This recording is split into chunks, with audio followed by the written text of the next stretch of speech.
You are tuned to Noise Party. Noise Party is produced by Francis DiMenno. Tonight we'll be bringing you The Wrong Hero in A Tough Act to Swallow. Tonight's Noise Party is a very special one because it is the last Noise Party until November that we'll be showing our regularly featured programming. From April to the end of October, we'll be showing archival open mic footage from the Middle East from the years 1988, 89, and 90. And now, The Wrong Hero.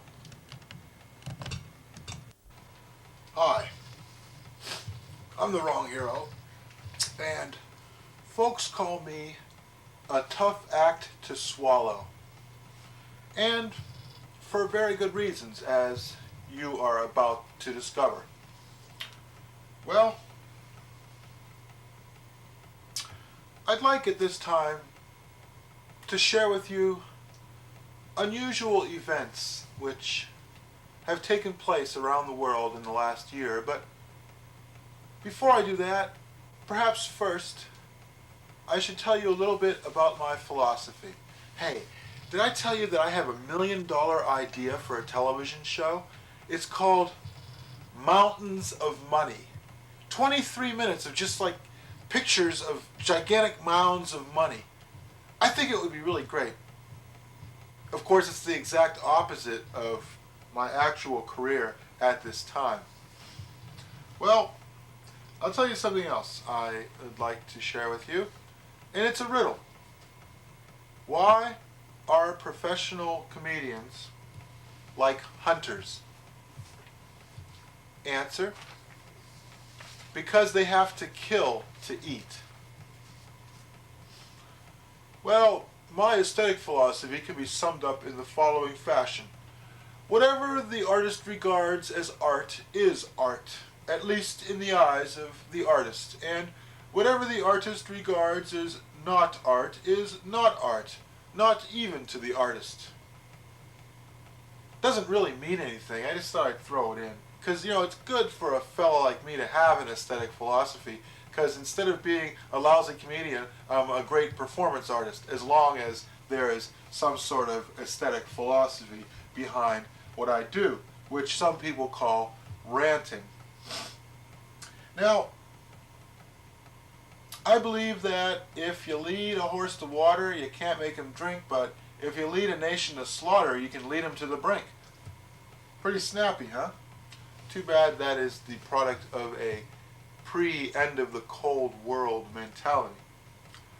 Well, I believe that the conforming American has reversed the maxim concerning empathy to read, "A man's not a man until he walks a mile in your shoes." So it's not, don't judge a man until you've walked a mile in his moccasins. It's, God damn it, he's no man until he's walked a mile in my shoes. Now, people talk about stories and funny things that happen to them and say that they'll tell them to their grandchildren, perhaps because they feel their children would never listen to them, but their impressionable grandchildren might very well, especially if you bribe them with tons of sweets. Well, I'm an optimist. If the world ends in fire, I'll be there with marshmallows on a stick. You ever notice how not only is the business of America business, but the business of small town America is everybody else's business because it's full of busybodies? Well, recently I've been sick. I was taken with the flu, but I realized something, that the nice thing about being sick is that you're too weak to be angry. And that's a definite plus in my business. I have the artistic temperament, but an artistic temperament does not by necessity indicate an artist any more than a husk indicates an ear of corn, if you get my drift. Ah, America, what a funny place. I'll tell you something. In America, the difference between Jews and Catholics, here's my Jackie Mason mode here. Basically, Jews are just funny Catholics. Catholics with a sense of humor. Well, speaking of religion, God is not responsible for evil if evil is nothingness, because God himself cannot create nothingness. That's something to chew on next time you're in one of your Bible classes. Well, if evil is nothingness, then how could God have created it if God himself can't create nothingness? But who says that evil is nothingness? Well, Boston, what a town. I'll be sorry to eventually move away. But you know, Boston is basically just a hamlet blown up to poster size.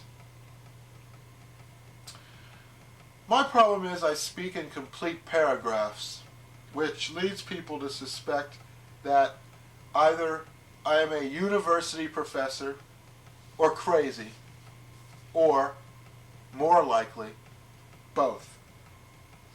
Well, it has been truly said by a wise man, the wrong hero, that Americans love everything big except big words. And, in a corollary, big heads. Well, I don't know. In this town, there isn't much wildlife, but the pedestrians are on an endangered species list. So go figure.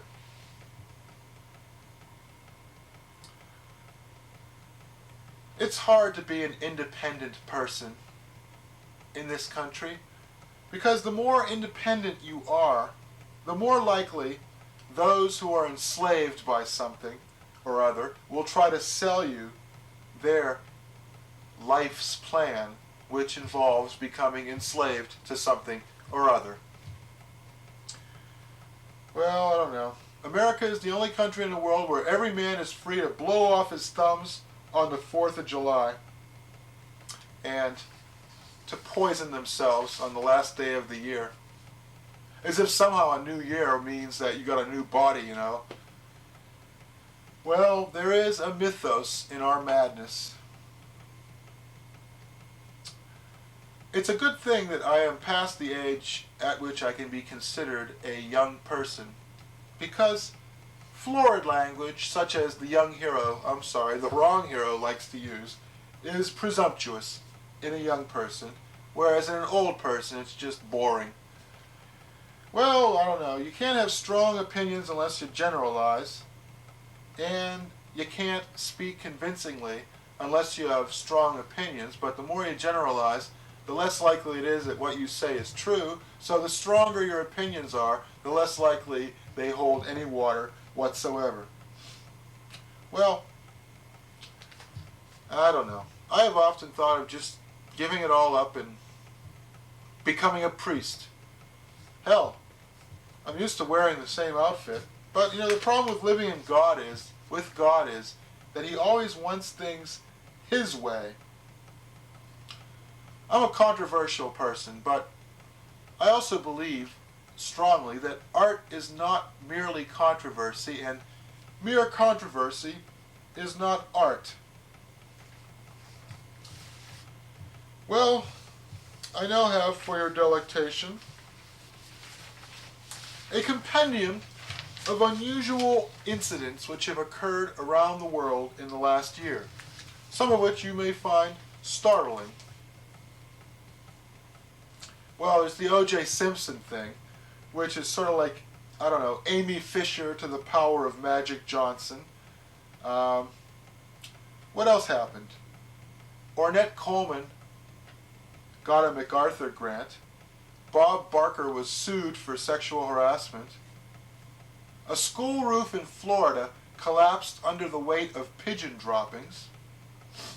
Oh, and by the way, Dan Quayle's thinking of running for president in 1996, and you might be interested to know that in Lithuania, Dan Quayle means clot head, and Wrigley's spearmint gum means whale sperm.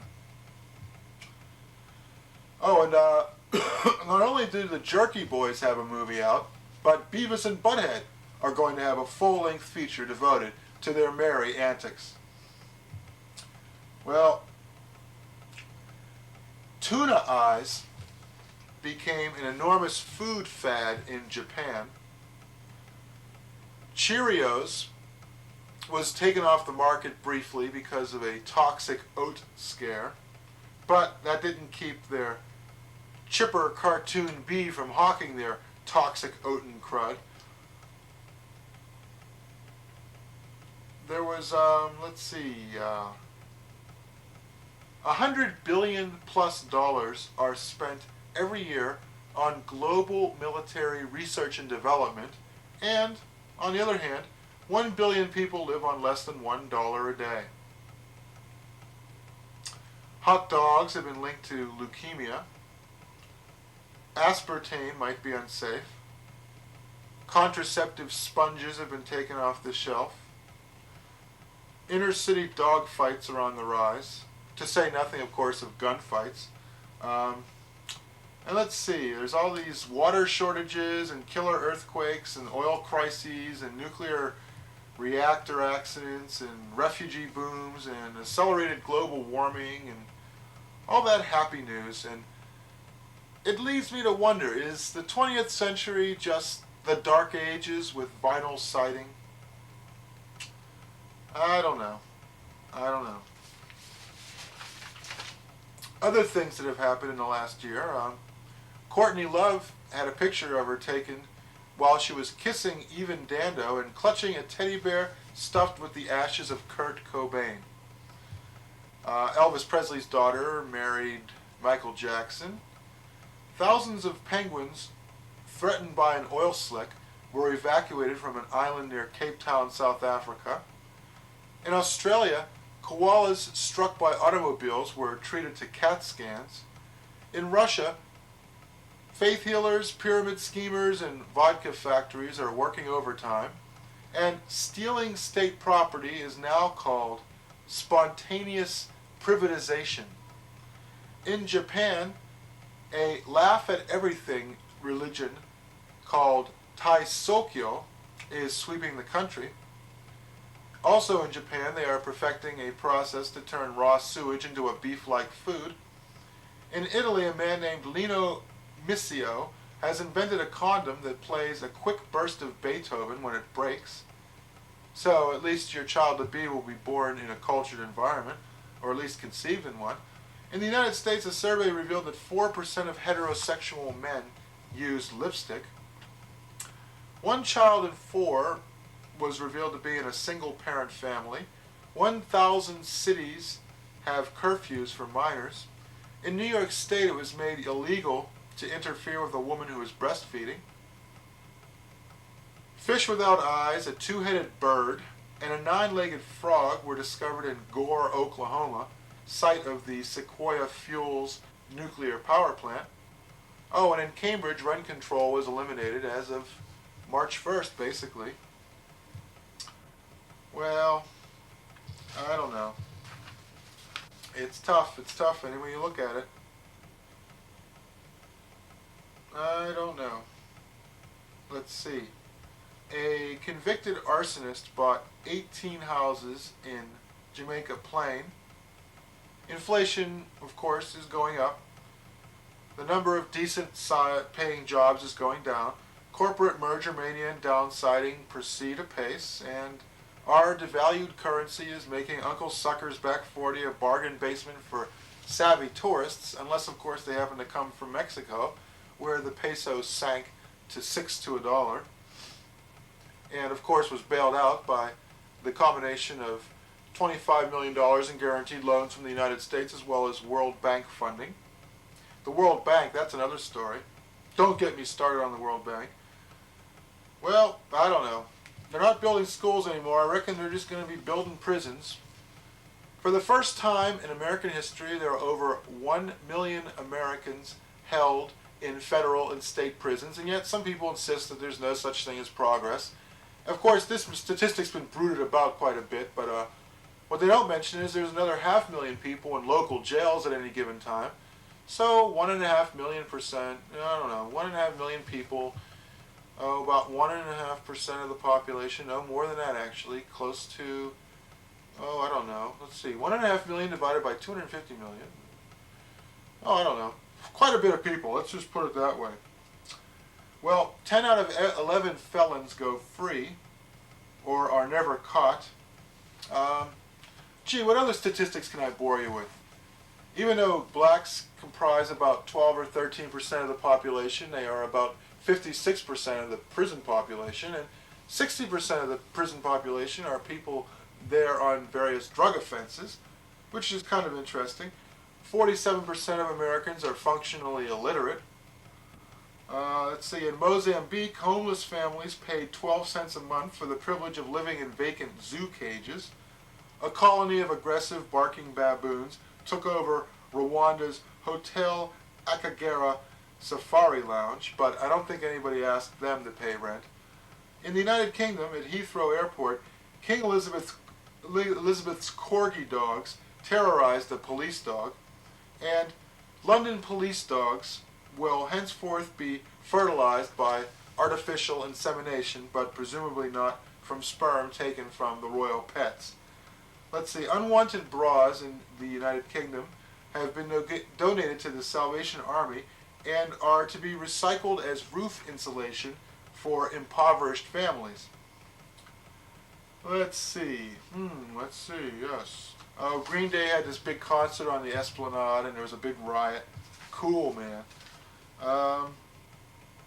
Well, as we approach the end of the short and terrible 20th century, the world is fragmenting further into delusional, self-interested provinces. One-dimensional capitalism, terrorists who yearn most of all simply to be noticed, class groups divided by ethnicity and ethnic groups divided by class. These are all the symptoms of a global mass conversion disorder. We might call it a form of paralysis generally linked to massive emotional problems. Let's see, 20 million Americans believe the moon landing was a hoax. 46% of Russians want to restore the monarchy. Hitler's East German command post, Wolf's Lair, is becoming a tourist resort.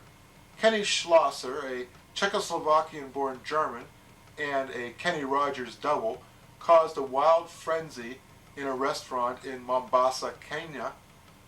Under the new crime bill, Americans can get the death penalty for killing a poultry inspector.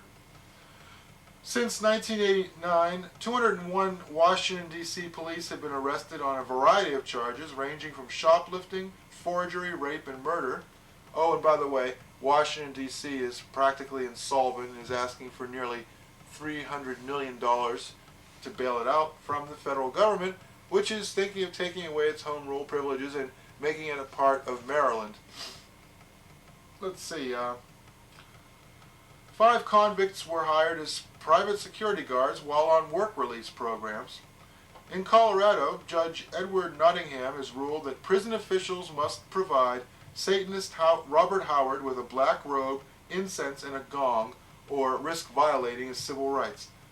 Porky Pig cartoons are not shown in Indonesia, which is predominantly Muslim.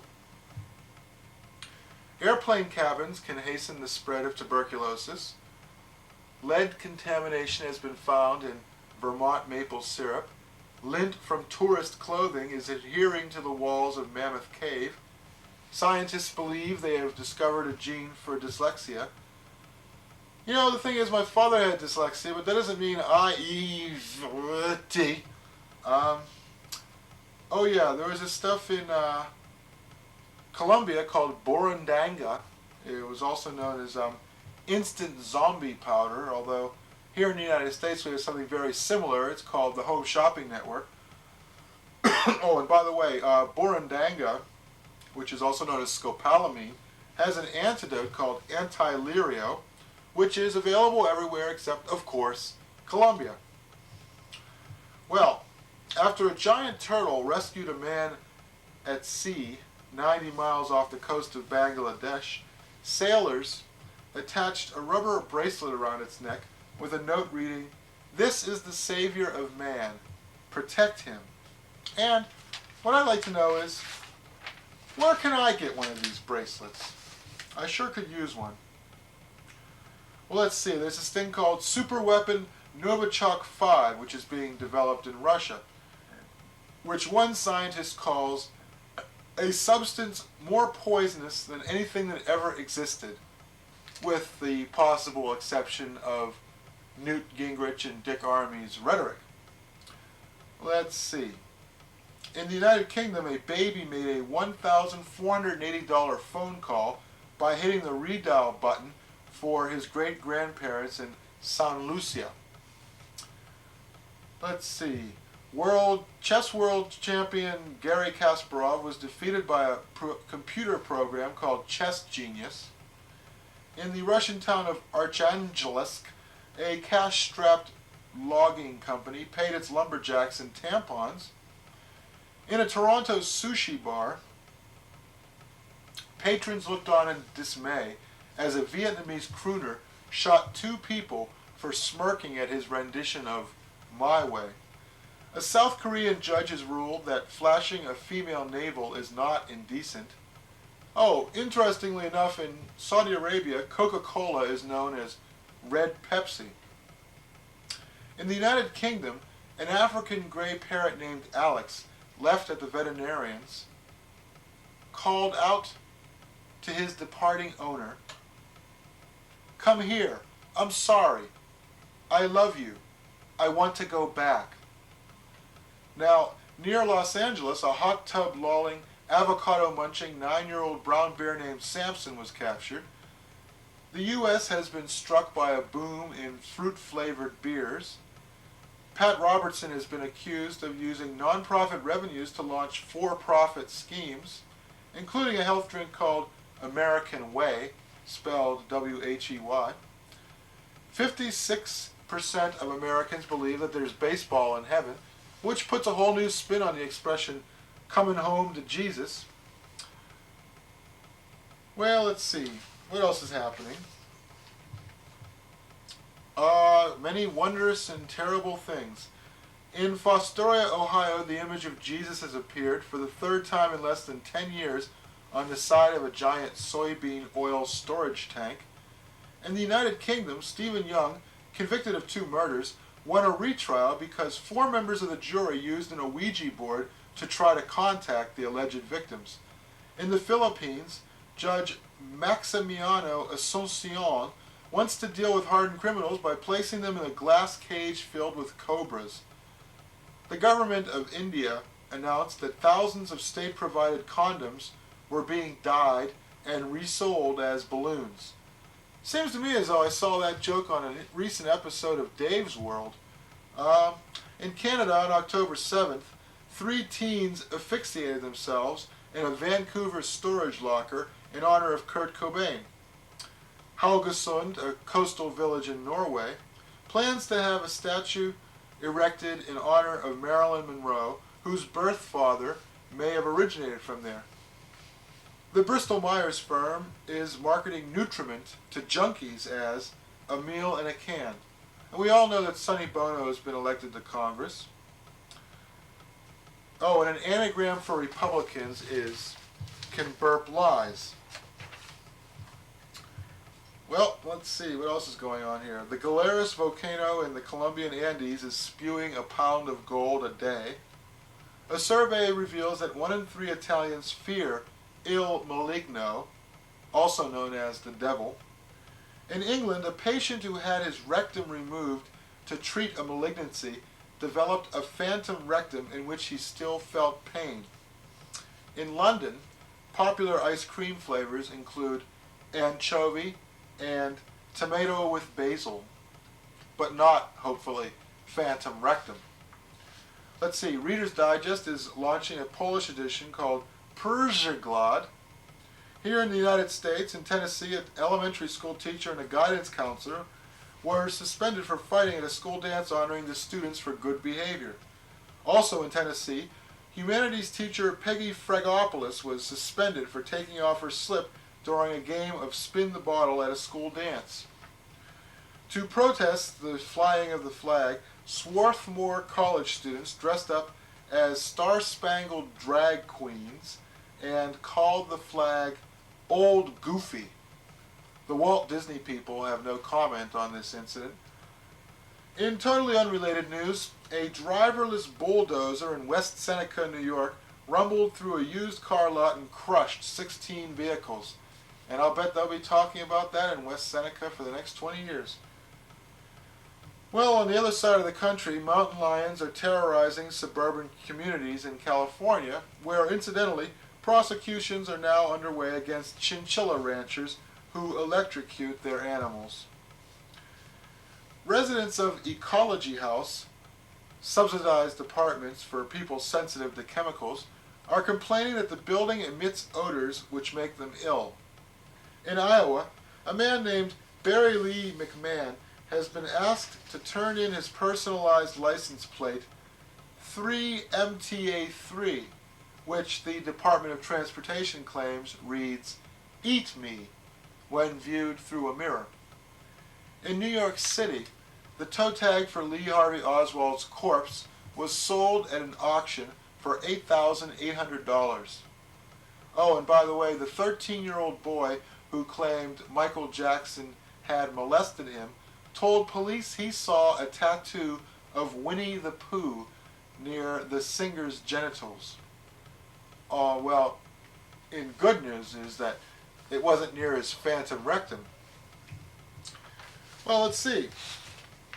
Going to have to go to the notebook. I ask your forbearance. This late breaking news. Let's see. A moose that had been taunted by students trampled and killed a man on Anchorage's University of Alaska campus. Let's see what else we have here. You know, this is incredibly boring, and if I had any sense at all, I would have written these things out in advance, but, well, they don't call me the wrong hero for nothing.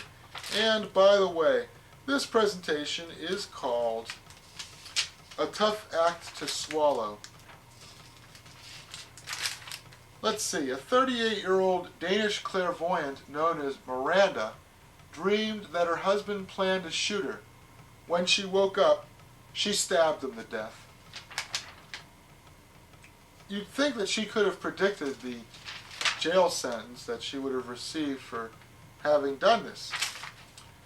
14-year-old Christian Svedberg has used an anti-stalking law to obtain a court order upheld last month, that is December of 1994, by a North Dakota Supreme Court, barring 17-year-old Anthony Stamnus from calling him Dumbo or mocking him by building snowmen with large ears. So it's a historic first, an anti-stalking law to keep one adolescent from tormenting another, which, if universally applied, may very well put Beavis and Butthead out of business. Let's see. The Environmental Protection Agency has authorized $675,000 to discover if cattle belch enough methane to contribute to global warming. A London bookmaking firm called William Hill has placed the odds on Elvis crash landing his UFO into Loch Ness and hitting the Loch Ness Monster at 14 million to 1. So if you can get to Great Britain and place this bet, $1 gets you 14 million. Well, let's see now. I don't know if we have anything else here. Oh, well, I'm sure we do, actually. This is just my little way of keeping the interest going and not creating any more dead air than there has to be. Of course, mindlessly babbling is an equally obnoxious form of dead air, but nonetheless, it's just one of those little prejudices of doing a big-time television show, which is presumably watched by dozens, if not a few. Let's see. Hillary Clinton likes to end conversations with her staff members by saying, "Okie dokie, artichokey." Well, at the very least, she doesn't say stuff like, "See you later, abrogator." I think that would be taking it just a little too far. Let's see, the pickings are mighty slim. Yeah, let's see. Well, yes. It was a slow news week that week. I don't see an awful lot here. Let's see. If you go to Yellowstone Park and you howl at the wolves which have been newly reintroduced there, this constitutes harassment and it's illegal. And in fact, at Yellowstone Park, armed guards are protecting the wolves who have received death threats from ranchers. Oh, and by the way, did you know, in a totally unrelated bit of news, that 49% of all paperbacks sold are romance novels? And of course, since nobody buys hardcover books, that essentially means, unless they're about O.J. Simpson, essentially that means that 49%, nearly half of all books, are romance novels. I have a feeling I'm in the wrong racket because in Great Britain, 0.3% of all books sold are humor books, and I'm sure that the total is about the same in this country. Let's see, 8% of Americans claim they have been visited by an angel, the Virgin Mary, or a saint. Oh, and by the way, another totally unrelated bit of news. Danny Bonaduce of the Partridge Family is to launch a daytime talk show sometime in the summer or fall of 1995. Something to look forward to. Maybe his first guest will be Charles Grodin. Who knows? Now, I'm not the kind of comedian that likes to drop names in order to create a false sense of intimacy by gossiping about inaccessible celebrities, but sometimes a depraved alien from outer space has got to do what a depraved alien from outer space has got to do. Well, let's see. Once again, the pickings for that particular week were mighty slim. Yes. But I'll just keep talking in this portentous Rush Limbaugh-like voice until I come up with something interesting to say. Did you know that Rush Limbaugh is now listened to by 22 million Americans, which is about 1 million times more Americans than tune in to The Wrong Hero? Well, it's true. Or at least, so his admirers claim. That does not necessarily mean that 22 million people are simultaneously listening to the oracular droppings of the great man, but nonetheless, it is a fact to ponder. Well, yes indeed, I guess I've been falling down on my collection of strange and esoteric facts here, but I'm sure I'll come up with something. Of course, you know, I could spend the next 5 minutes just leafing through this in the vain attempt to find newsworthy items to share with you, and that would be a thing called sad. What about those Russians, huh? The ruble dropped to 4,000 to the dollar back in the beginning of February. Isn't that nice? Well, at least there's one currency that's a little rougher than the peso these days. Let's see. There's all sorts of interesting things that happened over the past year.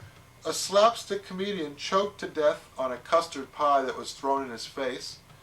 Let's say a gum-chewing motorist blew a gigantic bubble which bursted, blinding him and sending his car off a cliff. And I'm sorry, but I can't help suppressing a minor chuckle at that one.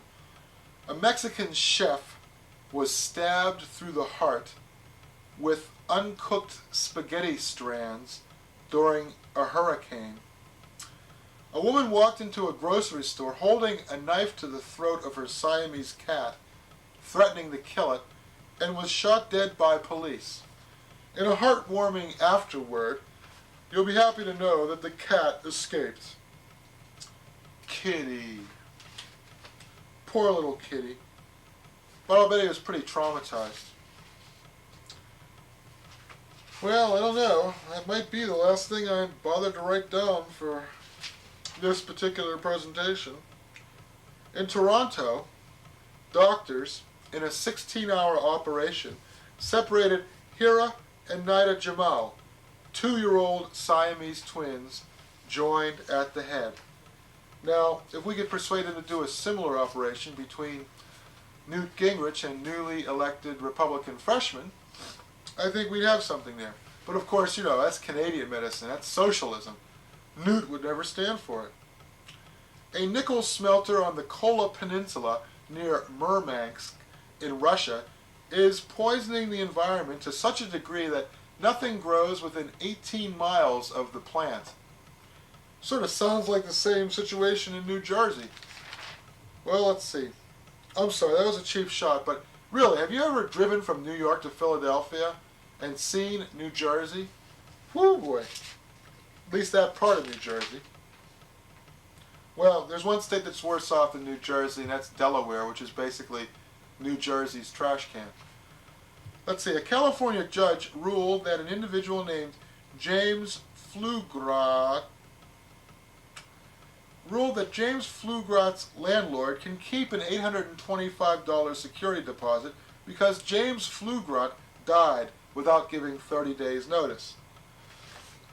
Which I'm sure you'll agree was very inconsiderate of him. Let's see. A hospital for hypochondriacs is to be opened in Norway, which is a good idea. I wonder if they'll pay in imaginary money. That was a pretty witty off-the-cuff jest. That wasn't written in the script, I'll have you know. Well, I think that's about it for The Wrong Hero and the crazy, wonderful, wacky world in which we live. I've sort of lost interest in writing these crazy things down. I don't know why. It's just that I'm so busy. You understand. Or maybe you don't. Because if you were as busy as I were, you wouldn't even have time to watch this show. I know I certainly don't. Isn't that funny now? You'd think I'd be hanging on my every word, every precious little drop of wisdom that falls from my lips, you would think I would be attending to with the utmost scrupulousness. But no, because I am the wrong hero, and I am truly a tough act to swallow. Well, that's all for now, but I'll be certain to join you later, very soon, through the miracle of television technology in mere seconds.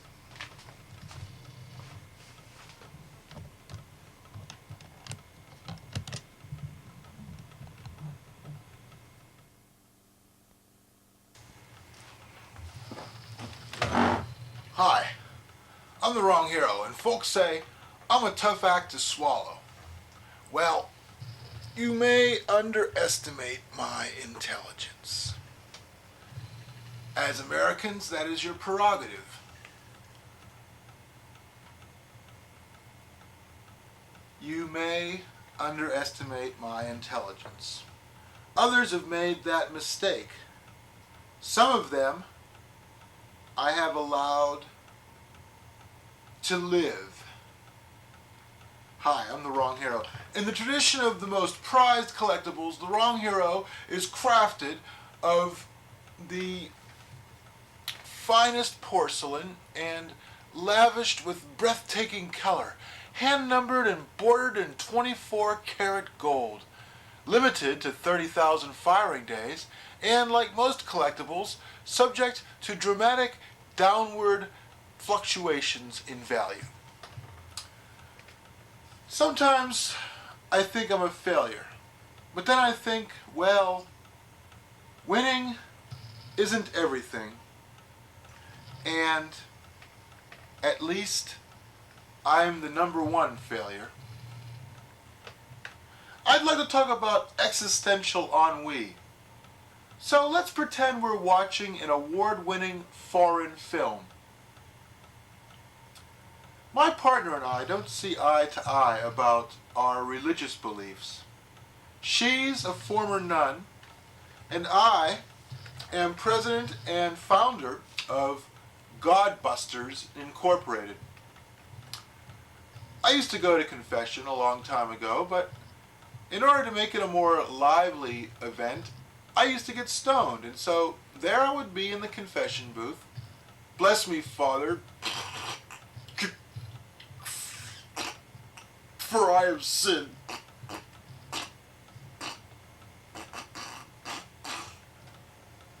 And I'd go out of the church, and there'd be my car parked there on the street, and there'd be some sort of piece of paper on the windshield.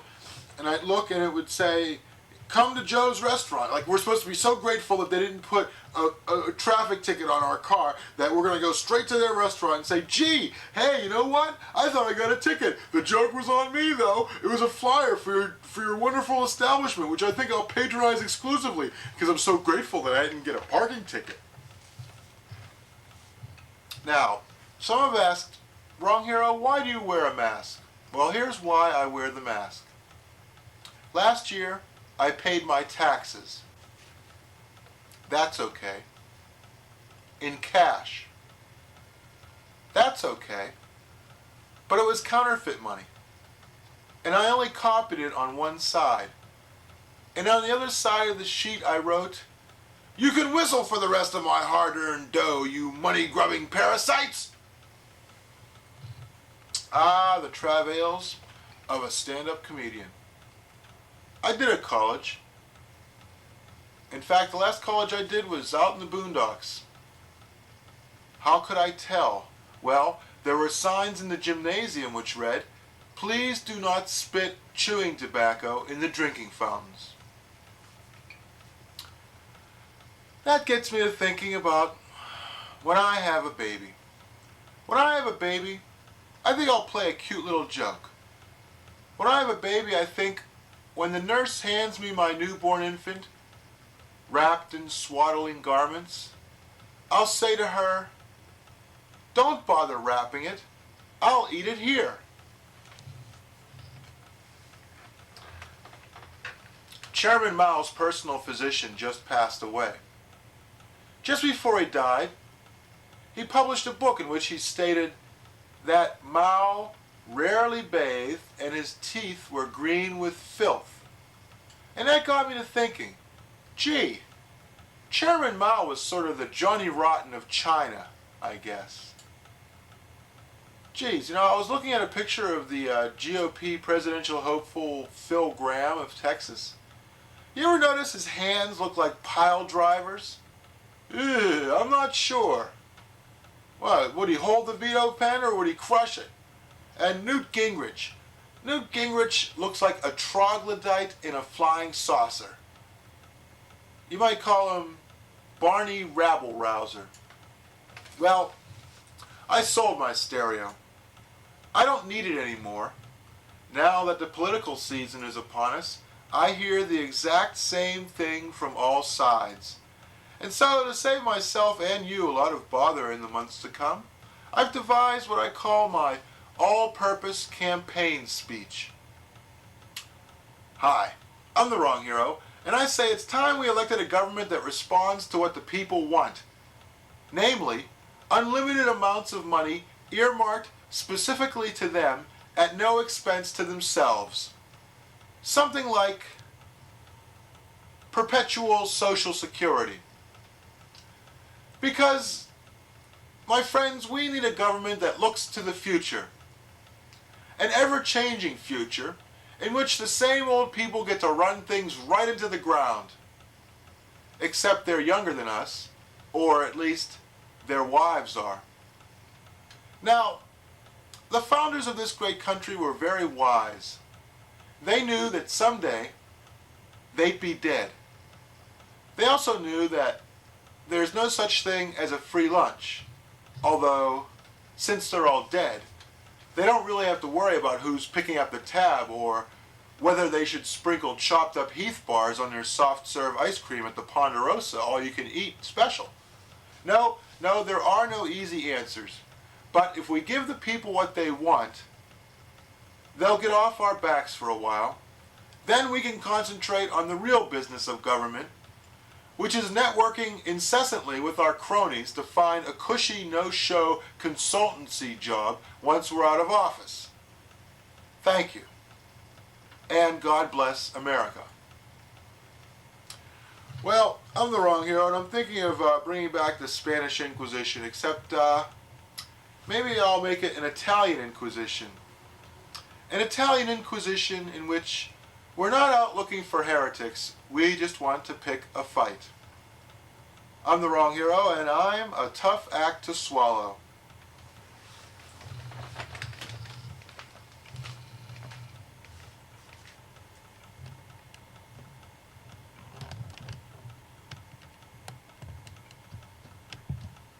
Tombstone. No mas. No more. That's all he's remembered for. You're getting a little testy there, Brian. Do you have an accent? Do you have an accent? I would say an accent. Like accent Rob. Yeah, I tried to do a southern accent when I was down south, and then, I did it perfectly, because I'm a pretty good mimic, but they got a little testy with me. They said, "Are you from around here?" And I said, "Why, no. Well, what are you talking like us for then?" "Oh, I admire your way of talking. I'm from Pittsburgh." And it's like, "Pittsburgh?" It's like New York City. You're a Yankee. Yeah, you're a Yankee. Goddamn Yankee. Squeal like a pig. A lot of those folks down south still have some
fix this microphone so that well, we've got such an assemblage of star-studded talent here, it's almost incomprehensible to the ordinary 10th level mind. Of course, being a relative of Brainiac, I have a 12th level mind. Luthor recently operated on my brain and gave me a 14th level mind, but he left a little bit of kryptonite in there so that if I ever crossed him, he could detonate it. And so now I'm sort of in a quandary. Should I betray Luthor and risk being destroyed, or should I be his lackey? Anyhow, these are all weighty matters that we can discuss after the show. Right now, I'd like to introduce Mr. Bernie Hannigan.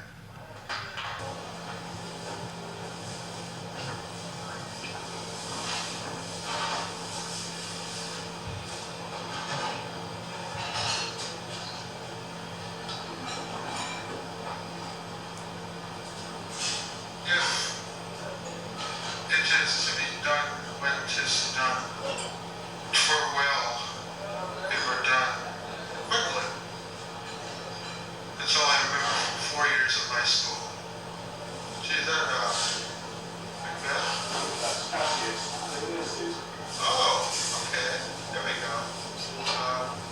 Well, don't be like Cassius. If it's to be done when it is done, do it quickly. Don't just fart around and prevaricate over whether you should do it or not. Look at Hamlet. Look at O.J. If O.J. had thought about what he was going to do like Hamlet did, if he'd gone down on his knees and prayed to God, of course, O.J. didn't have a lecherous uncle or an officious future father-in-law lurking in the attic either, now did he? So, really, it's impossible. They come in, they come out, they don't come back. That's the motto here. Comedy on the edge. Nice bathrooms here. Yep, I'll tell you. This place is not a toilet. Other comics say it's a toilet. It's not a toilet because the toilet has working plumbing facilities. And we have yet to advance to that stage. Well, we're fortunate in that we have two guests and we'll be emphasizing quality over mere quantity. Instead of having mass-produced comedy, cookie-cutter comedy, comedy as though squirted out by a sausage machine, we will have handcrafted comedy, comedy which was crushed by a peasant's feet for 18 hours before being sent out to a grateful public. In other words, we'll be having comedy on the edge. And who wants to go first? Raise your hand. Who volunteered to take one step back? Oh, you all volunteered. Very good. I volunteer. Oh, that's good. You have such a delightful smile, Steve Iskowitz. You ever notice how you can unnerve people by referring to them by their full name? It's something you can do. No, I never did Francis DiMenno for that. Especially if they're the sort of people whose full name you're not supposed to know, like subway tub in attendance. Well, thank you very much, Maynard Ferguson. That's what they do for sports figures and celebrities. Unless, of course, they're the one-name celebrities like Pele, Maradona, Madonna, LaBelle. Okay, well, would you like to go first? Or would you rather see what we have to offer here at Comedy on the Edge? We could all go in together, no that. Hey, sure thing. I said match the other night. My girlfriend got real upset.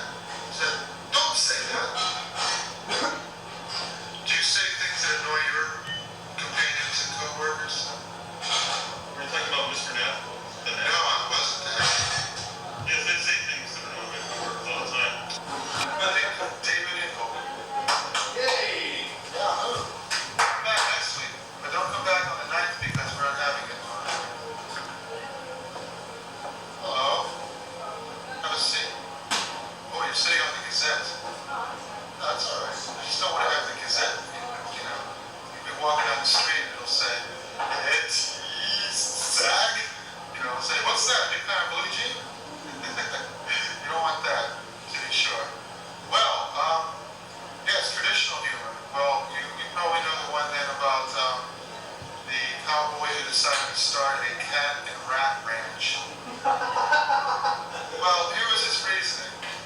You get a bunch of cats and a bunch of rats, right? And the cats will eat the rats, and you fatten the cats up and you skin them and you make fur coats out of them. Then you feed the cats to the rats. And then, you know, you get a bunch of rats together and you get more cats and you feed the rats to the cats and the cats to the rats and you get the furs for nothing. And this was printed in a Colorado newspaper in like 1888 as a joke, but a lot of people thought it was actually serious and sent all sorts of inquiries as to how one could start one's own cat and rat ranch right here. It's sort of like the religious right saying that we should return to family values, and yet refusing to do anything about the rampaging commercialism of American life.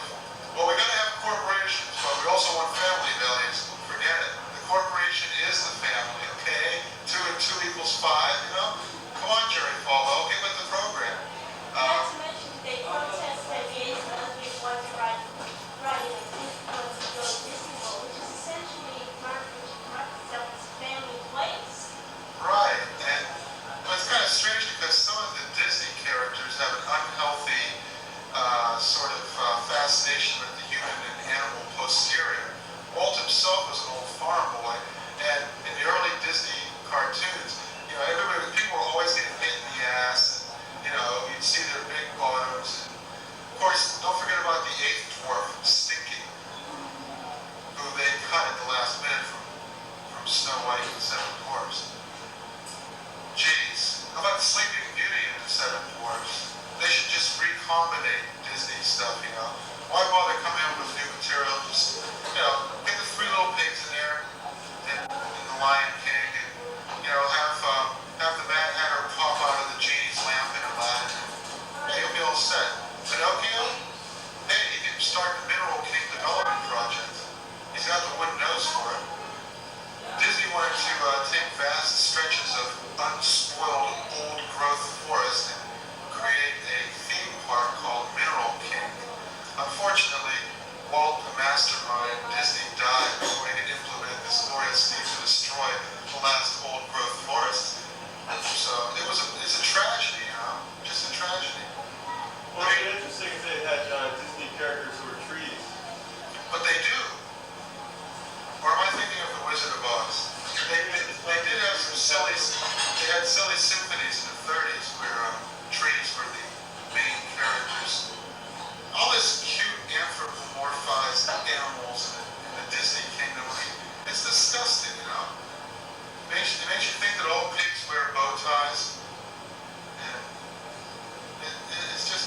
it's not to be countenanced. It's, you know, it's like Brookline Street. There used to be a brook there, and they paved it over with asphalt. And just so we remember there used to be a brook there, they called it Brookline Street. So now it's the same thing with farm animals. Well, we used to have farm animals, but now it's all agribiz and cities. So we have Disney to remind us that there was once such a thing as Well, farm it's like animals. the name of the streets in Boston, like Crossfire Lane. Yeah, right, exactly. You know, Crack Alley and whatnot. Sure. Public Alley number 316. We call it Big Black Smoke. Or raging tensions of a busing lane. Yeah, there you go. There we go. Or the Red Sox almost won the World Series Street. And, geez, I don't know. More people know who Mookie Wilson is than know who Agamemnon was. That's something to consider. Wrap your mind around. For that matter, more people know who Ted Turner is than who know who William Randolph Hearst was and what he did. Ted Turner, he says, television is destroying reading. You know, okay, that's like putting the American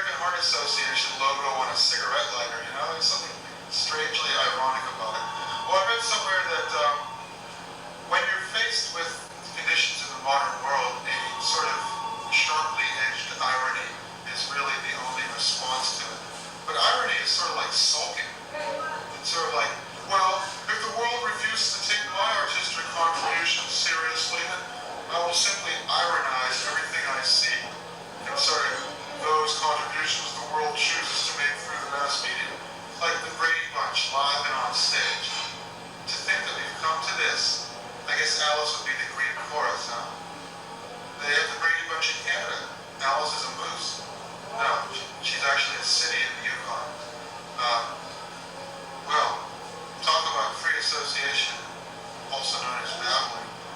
We're going to get off this track and introduce Mr. Steve Iskowitz. Steven Iskowitz. Well, gee. Yeah, Duran, huh? Roberto Duran. And their hit, No Mas. Geez, I don't know. No Mas grows fat on a Rolling Stone, so to speak. No Mas.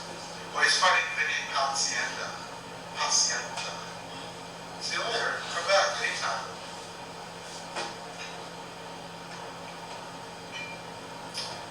Well, here at Comedy on the Edge, we're dedicated to having a lovely time. That's our fighting motto. That's what we're going to put on our nuclear bombs as we drop them on third world countries who are not giving up their mineral rights quickly enough to sue us. What makes you people think? Yes, that's right. They're not recently decolonized third world countries struggling to achieve autonomy. They're outlaw nations. This is so much shorter and more convenient, and it fits better on the newspaper stereotype. Outlaw nation, you know. It's like, I was thinking, one of the stereotypes you could have would be get rich quick scheme. You know, whenever you wanted to write summaries of Honeymooners episodes or Flintstones episodes, Fred has another get rich quick scheme. It could be Chinese, get rich quick scheme. You know, it could go in any language, in a single word. You know, ooh la la, parlez-vous les get rich quick scheme? Was hast du denn? Würden Sie so gut sein, meine get rich quick scheme zu implementen? Bitte? Schweinhund?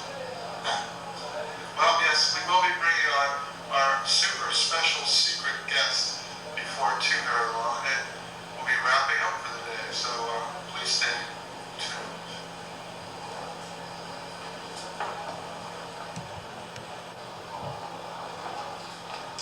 Welcome to yet another star-studded spectacular of Comedy on the Edge. The show destined to go down in history, or at least ignominy. And, well, it sure is hot out. How hot is it? It's so hot that my mother-in-law is the sun. Well, no, actually, that's a mother-in-law joke. I'm sorry, okay? My mother-in-law is so fat she blocks out the sun.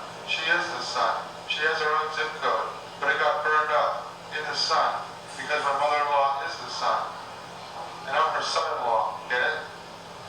Yes, it's that deadpan humor for which I'm righteously acclaimed, and you can see from the response of the audience that the meters are all peaking red at this very second. Well, we have an individual who's come in and he's asked all the right questions in order to claw his way to the top, like, where's the audience, and wasn't this thing supposed to have started an hour ago? And just all those questions that open mic MCs, you know, they love to hear them, and you know, it's just a sign of the individuality of the American psyche that such questions would be asked. But nonetheless, here he is, Mr. Rich Duncan.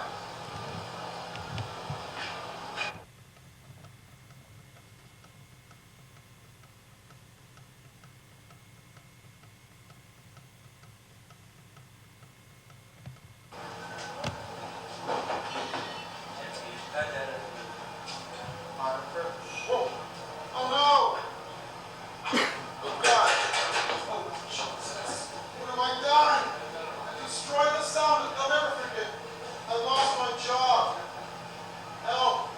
I'm out on the street. I don't have any job. Oh please God! Please God! Please don't let me. Oh! Thank God! My equipment works. Now I can relax.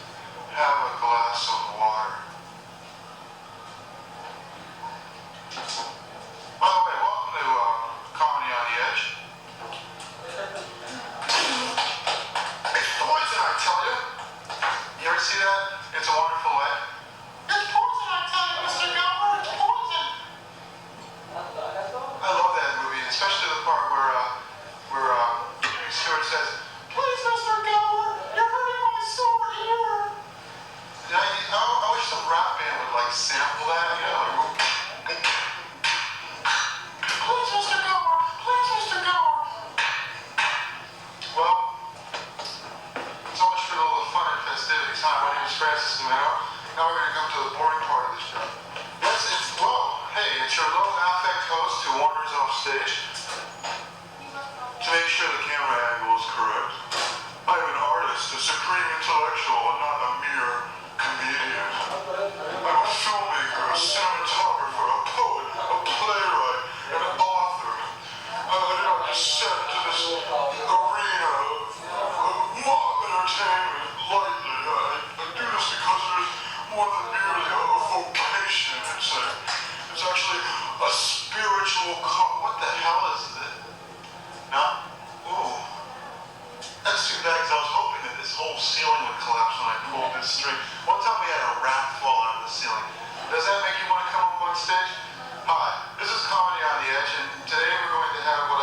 one.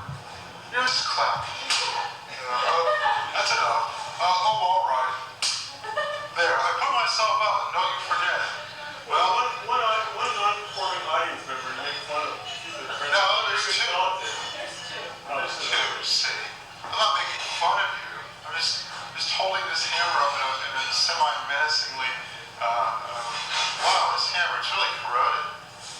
What would happen if, now, do you think I could smash this thing with, no. With this glass, no. For what? It's tough, you know, because, earlier I was, Bill, Sean, Bill, whatever your name is, that was so, wonderful, great, one of the best we've had here, which, you know, the last person we had here was Charlie Manson. He sort of talked a little bit about the history of the X on his forehead, but no, that was, you know, let's hear it again for, yeah. Sean Gauthier, and we certainly hope we can get him back, disco, get him back here at some point. I'm sure he's impressed by the new guy. And the highly professional attire and demeanor of the MC, don't forget. Well, now I'm going to sort of more or less close off this section of the show and begin the other section. But before I do, my fiance, you know, she does this little childish thing every now and then, acting like a kid in order to get her way.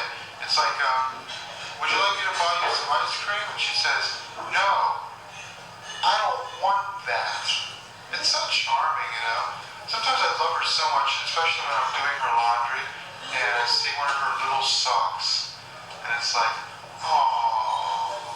Of course, it's pink from my t-shirt, but still, you know, oh, isn't that nice?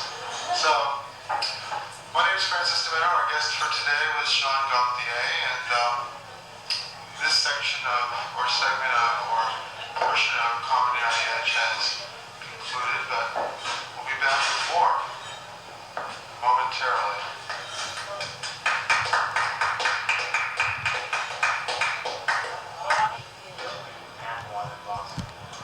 Oh, this stuff? No, wait a minute. Yes, there is something that any out-of-towners should know about Boston. They have primary sewage treatment, but they don't have secondary sewage treatment, which means you might get some of the lumps. But at the Middle East, which is of course where we are here at Comedy on the Edge, we have a filtration system which goes down to 3 microns. Now, a micron, for those of you who don't know, is 0.00376 of an inch. So, just multiply that by 3, you got it there. Well, you know what? Chlorine. It's got 50 milligrams of chlorine per 50 parts per million. That's not bad. But you can taste it. Now, your average swimming pool might have like 20 times that much, right? You ever drink the water in a swimming pool? I don't drink I'm thirsty. Don't want to go to the concession stand. I don't drink it, I only piss in it. Right. Are we on? Man, oh man. That's what they blame people. Oh, we're on. Yeah, we're on. Hi, Mommy.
So I don't know whether this is going to have a detrimental effect. Hey, it sounds pretty good. One time I saw Neil Young playing a harmonica in concert while playing the piano simultaneously. He was playing one tune on the piano and another one on the harmonica. You know what he did? He dipped the harmonica in a glass of water to get that liquid tone. Really cool. Of course, when you're as rich as him, you can ruin your harmonica like that, with impunity. That's the thing about Neil Young that really turned me off to him. I saw his Rust Never Sleeps tour, and number one, he had his roadies dressed up as trolls or something. And it's like, how stupid does he think we are? This is just Star Wars. What's going on? And the other thing was, his new album came out right afterwards, and I thought, oh boy, my, yeah. But no, it was like, four strong winds, four strong winds. It wasn't the same material he was doing in concert. So I had to wait a couple of months to get the real goods. Hey, come on in. What's your name? Are you here for the comedy show?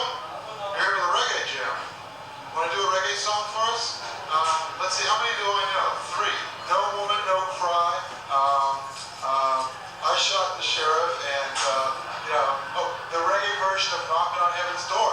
Can't leave that out now, can we? Now, that's the thing with reggae, any song can be a reggae song. All you gotta do is have this sort of air of mindless optimism and cheer, and all of a sudden it's a reggae song.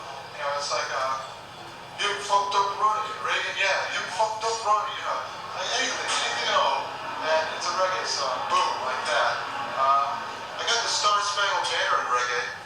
I do a version of it. It's like, that flag, what him gonna do, when him shoot at you, flag on the flagpole, and him a metal flagpole, I love that, when they go, Big Youth, he's one of my personal heroes, It's like, I don't understand half of what he's saying, the other half I'm not sure I particularly agree with or like, but still, you gotta admit, this man is talented. He's like one of the prototypical reggae toasters, first of all. So he started out, he started a whole genre by himself. You gotta respect him for that. Just like Prince. Prince has changed his name back to Prince. I wonder if he's aware that in New England, Wednesday is Prince Spaghetti Day. Yeah, okay. Well, I think Bruce Springsteen. Whatever happened to him? It's like, can you do the sound of a toilet flushing? It's like, his career. He just disappeared from view. What's he gonna do? Go into movies? Wouldn't it be cool if he did really lousy movies like Elvis did? Like totally miscast, plays a crusading priest, a Quaker who is willing to fight when the situation demands it, or something like that. Like get your hand off that gun, that kind of deal. Well, anyway, what's that? What are you getting here? Oh, okay, well great. We have quite an unexpected treat for us here today with Mr. Phil Berliner. So, come on, slap your knee hooks together. Let's hear it from Phil Berliner. Well, I did a production of Your Arms Are Too Short to Box with God, starring a Tyrannosaurus Rex. He wrecked the place on opening night, it was like, it's like, help me, help me. Now my impression of The Fly in The Fly. Help me!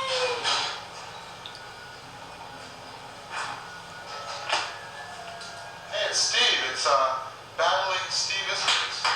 Steve, did you want to come up here and talk? No? Feeling kind of glum? Why so glum, chum? Just make a funny face in the mirror. Geez, yeah, making Steve laugh is going to be hard. Real hard. See, we're so long, Steve. See you later. That's the kitchen, Steve. Well, I'll tell you, man, the guy's hard to please, especially when you're his roommate, It's like, all of a sudden, don't make a spectacle of me. Oh, you're back. Okay, that's cool. Well, we're going to bring on the real talent now, all the way from Houston, Texas, making his Middle East debut, Mr. Tony Wyckoff.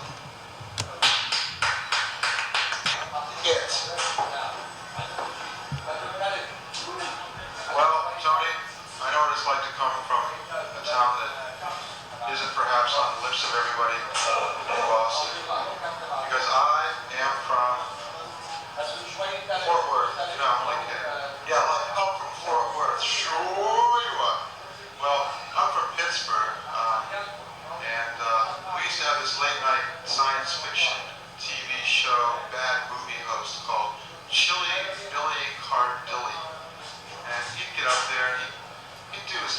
chick, you know, nobody cared. It was like, what, 1 a.m. or something?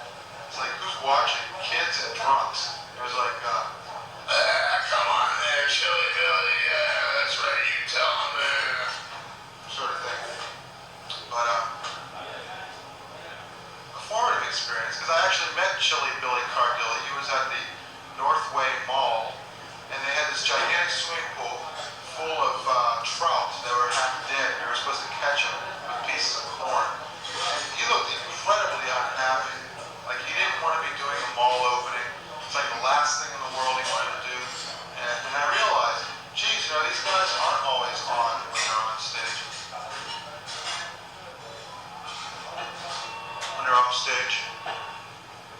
It's passive aggressiveness, Steve, walking around during my set, blocking the camera. Have you stopped that, Like please? slamming doors from the tower. Well, I wasn't slamming the door, I was closing the door. I was burdened down with equipment, something you'll never know about since you'll never really have equipment or anything else. So anyway, that's Comedy on the Edge for this week, and we'll be back with more.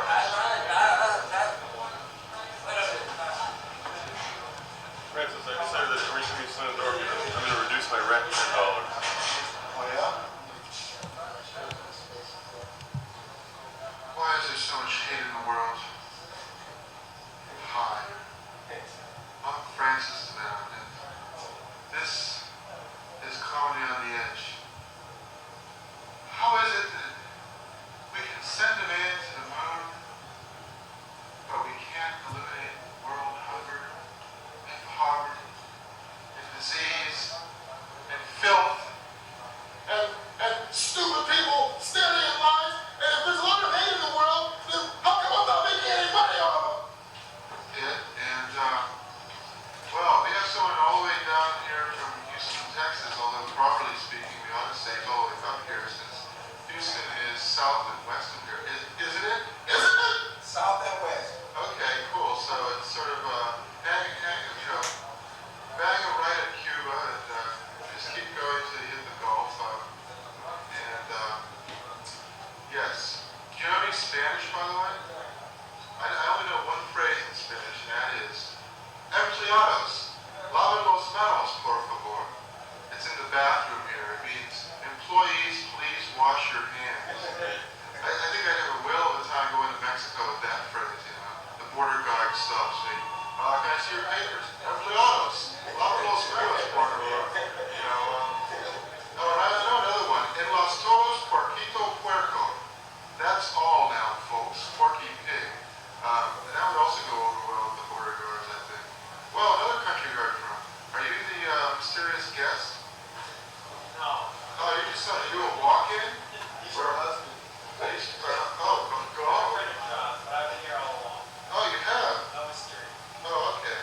Yeah, you sort of look like peas from the same pod.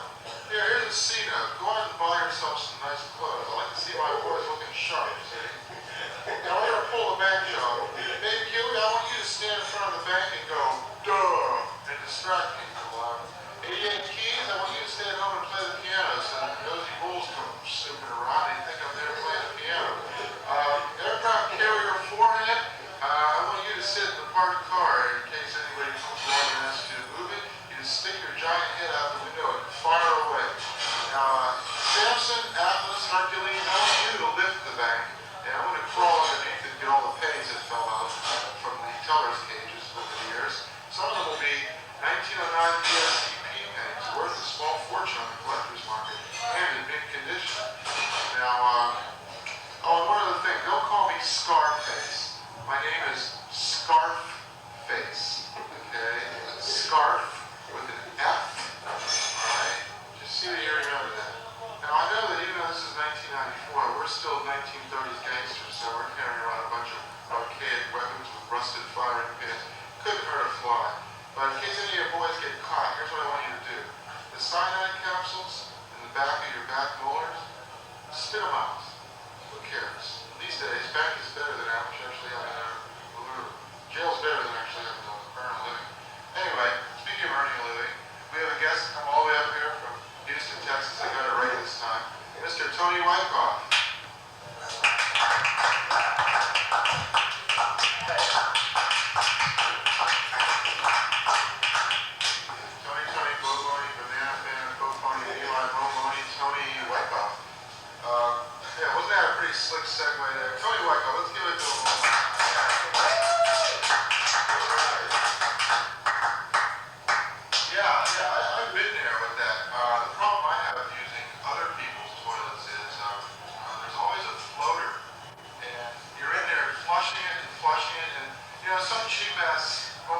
farmers, they put a brick in the tank so that it doesn't really flush it. So you got this little floater. You'd rather have them thinking that you're blowing ash smoke down the toilet bowl than to have them see a floater there, you know? You're at the Astor Mansion in Newport, you're flushing, flushing, flushing. What is he doing in there? Manufacturing crack cocaine? You know, because he left the floater in the bowl. He's not going to be in the 500 anymore. I'm sorry. He's exiled, banned, banished. You know, in the course of conducting this rather hectically paced show, I didn't have the opportunity to... There.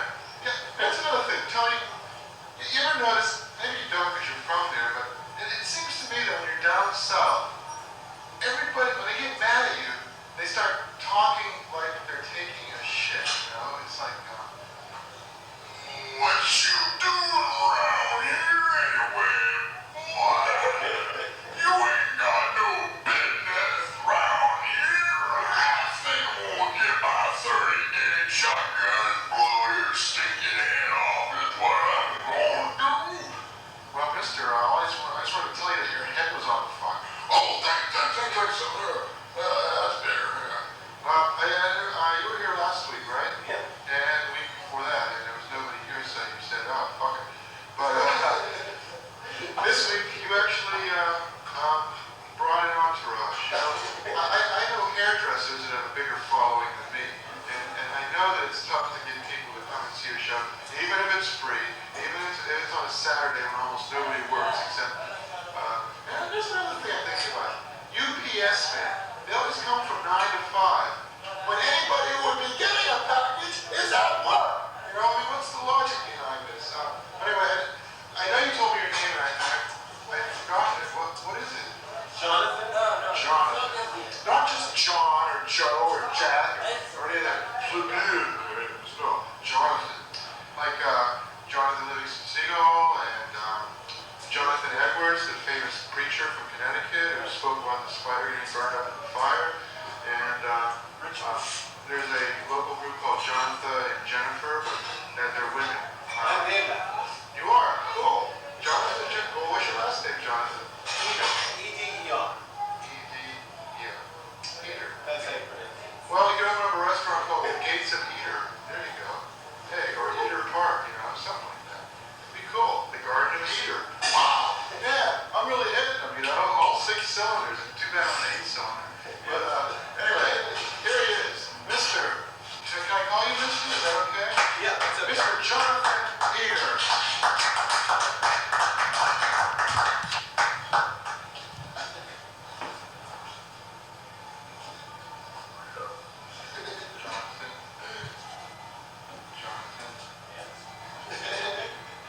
Jonathan Eater.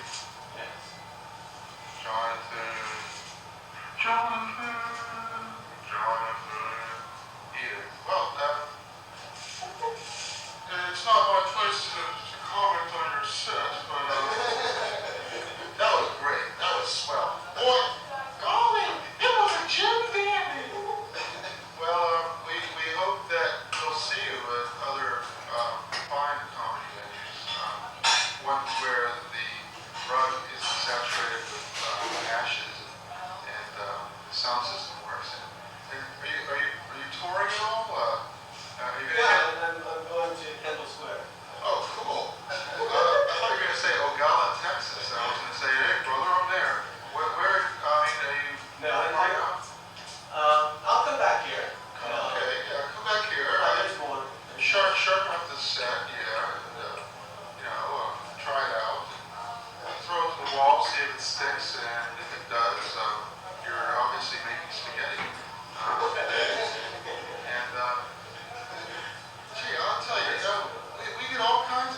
says I have short attention memory deficit here? I remember the names of all the people I've known for the past 15 years.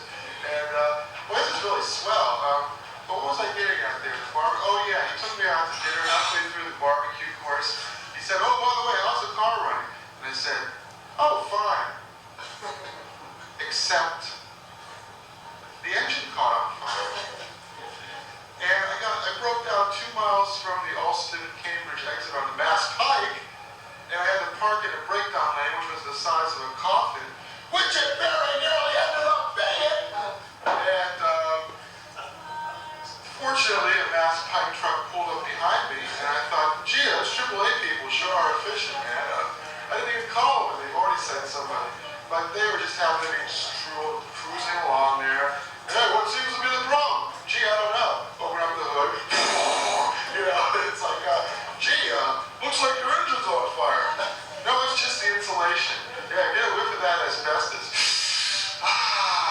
You know, and we just sort of tore it out of the car and stomped on it, and I was in a daze, you know. I bought the car exactly 10 days ago, and it's like, I don't care if I live or die. Don't walk into the road! It's the surest way to get killed! And you know, these truck drivers, these people that do maintenance on the Mass Pike, there's always an old guy and a young guy, you know? And the old guy's always driving, and the young guy does all the dirty work, like sticks his hand, you know, elbow deep in filthy oil or something like that, you know? It's always the old guy, yeah, you're doing that right, you're doing that right. I've never seen anybody get as filthy as you. You know you're doing your job when you get filthy. Filthy. Well, I've been filthy for 20 years, now it's your turn, youngster. You know, I got my fat pension waiting for me, I got my condo in Florida. I'm just biding time here. I'm gonna watch you do all the filthy, crusty, you know, you catch the diseases. Me, I'm gonna sit here in the truck and listen to the oldies station.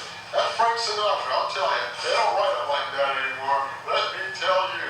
So, anyway, yeah, they give me a ride to the toll gate, and I call it AAA. And AAA, no matter what, even if you have the AAA Plus, they always have an excuse not to go and get your car. You know, it's like they keep you on hold for like 3 hours, and finally, yes, can I help you? Except in this case, it was a guy. You know, sometimes they get a woman.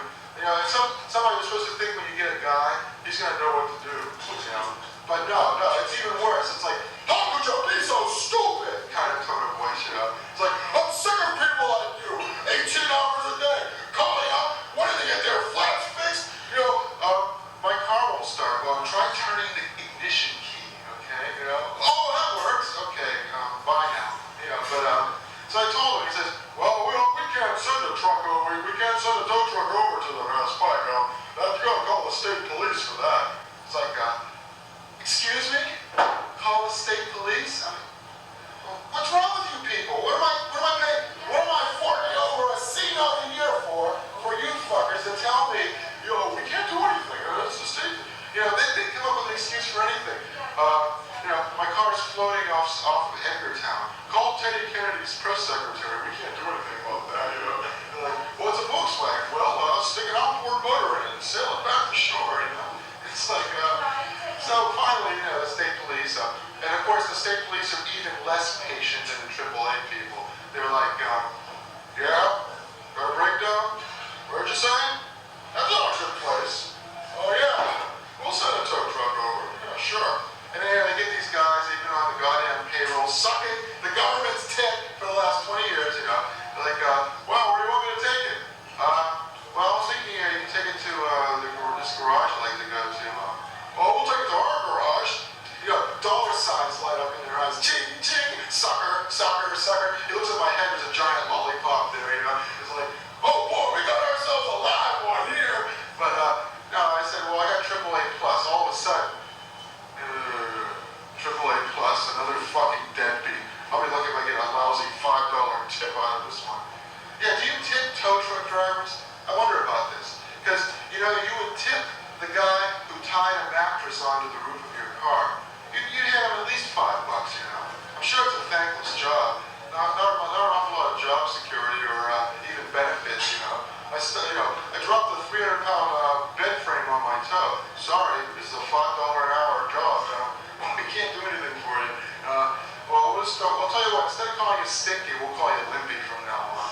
So you give that guy $5, but not the tow truck operator for some reason. And yet, Here he is, giving himself a hernia every time he bolts that fucker up onto the back of the truck.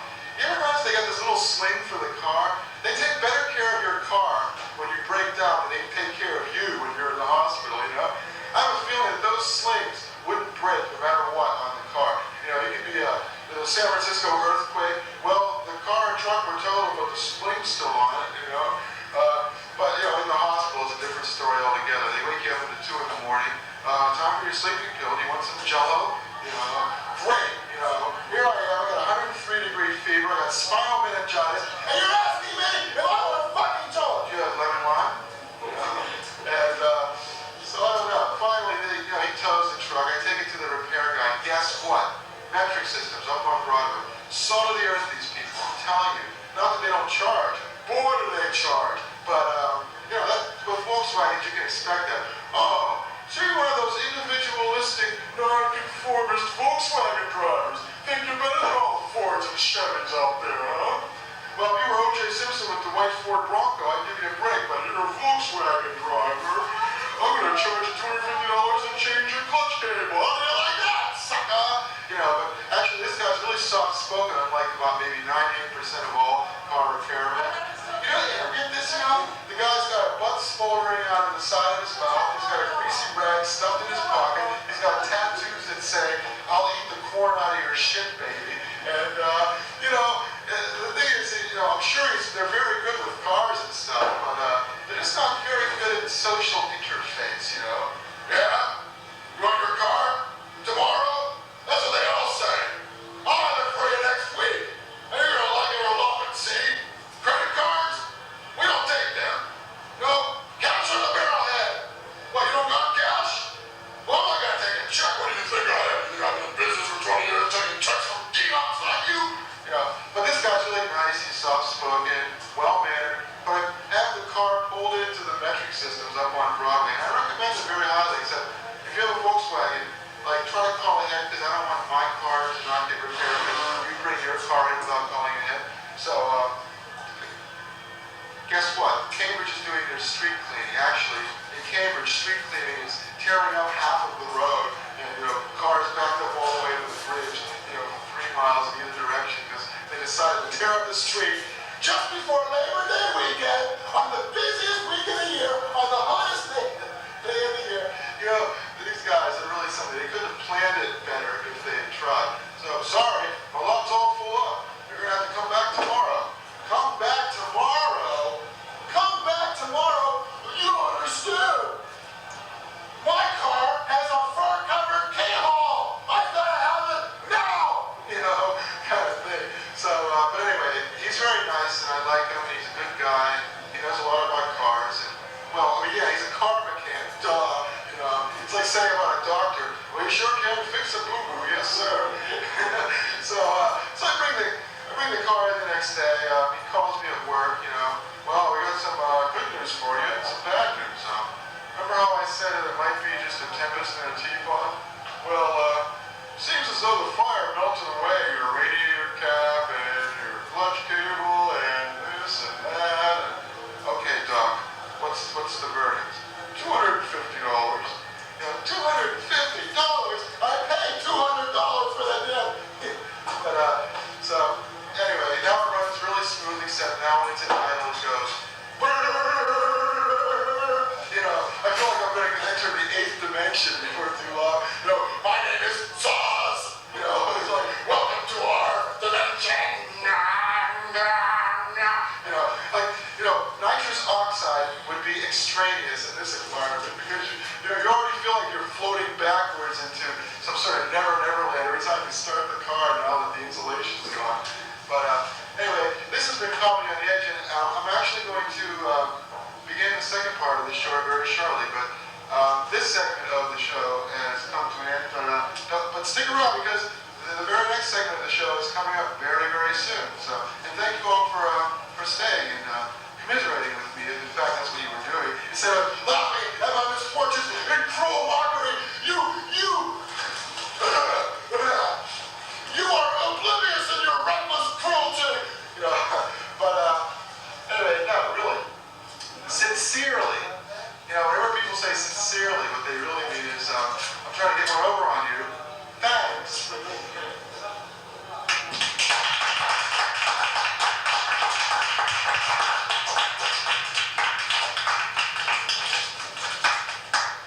No, I don't have her. If you ever see wrestling matches, are the guys who you like nerdy guys, but they just come out of the ring for the wrestling communities.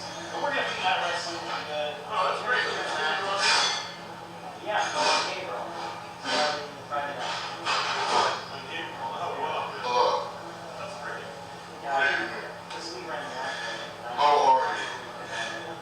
So good to see you. Today in our audience we have two very sophisticated guests. Mr. Phil Berliner, wrestling promoter extraordinaire. Wrestling manager! Wrestling Travis manager. Melrose, leader of the Melrose generation! And Mr. Steve Iskowitz. Now, I don't know if we can persuade these talented individuals to take the stage In here. 2 weeks! Comedy on the Edge, but all to hell with them. I'll just sit up here. I don't care. I'm tired. We're gonna get Steve up here, Steve. or do you need a couple minutes? Oh, I'll vaporize for just a minute. I just want to follow up the story I told last week about my car. I was driving my sister down to Providence for a gig at the prestigious AS220 club that nobody's ever heard of, even though it's world famous. And as I was doing 75 in the passing lane, racing to get down there in time so we could like grab a bite to eat before I had to go straight over to the club, set up the camera, put on my costume, and do my shit. What should happen that the hood flew up? You know, you were you know, and it's like I'm driving blind, you know, like Daredevil, the man without fear behind an 18-wheeler. You know, it's like my sister's sitting next to me. Now stay calm, you know, and I'm like, you're making me nervous, shut up, I can handle this, you know, so like, we stop the car, open up, you know, sit on the hood. Well, actually, I didn't sit on the hood. I put the latch so that the hood would stay on. And then we had about 20 miles to go. 50% of your audience will agree with this, right? No, you're wrong. Oh. Are you all there? That is 50%. Okay, anyway, I just wanted to follow that up with that little anecdote about the hood. So we drove with the latch on the hood, and everything was fine. And now I'm going to replace the hood with a hood from a different Volkswagen, a totally different color. So now I can have one of those two-tone cars that I always look for when I see them on the streets. Except I'll be driving, so it'll be okay. Instead of being fucking slob, too cheap to buy a decent hood, it's like avant-garde statement. So anyway, Avant-garde is just what middle-class people call things that are poor. you mean things that are weird? You mean things that are incompetent and yet weird? That's the avant-garde? Yeah, well, things that are basically poor. I mean, if you can't afford something, you know. That's avant-garde. A poor person calls it poor, and a middle-class person calls it avant-garde. Maybe they call it bohemian. Bohemian, right.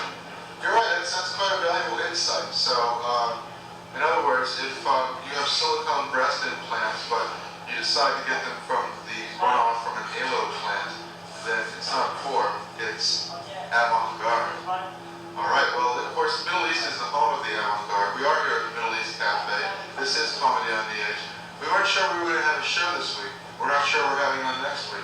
We're not even sure we really had one last week. We're not sure we're having one now. That's right, we're not even sure we're having one now because this is the Middle East where anything can happen, including the appearance, after a long hiatus, of the fantabulous, extraordinary, and Hey, Chris, can I interview you? deeply original Steve Iskowitz. You want to interview me? Yeah. All right, interview me. Gee, just what the world needs. 15 more minutes of me vaporizing and extended length. Cool, you have the tape recorder running? Yes. Okay, remember, it's that little button that says record. Does this thing work? It damn well better. You can have mine. Hello. Talk a little louder. Hello? Geez, I don't even need the, oh, this one. Yeah, it does work. It's just hard to tell. There's no monitors. Do you think a person needs drugs to realize that nothing makes any sense? Funny you should ask that, because me and Phil were just talking about that. I think that the function of drugs is to sort of, it's sort of like Darwin's survival of the fittest. If you use drugs and you're sort of playing with that notion that you are one of the fittest. If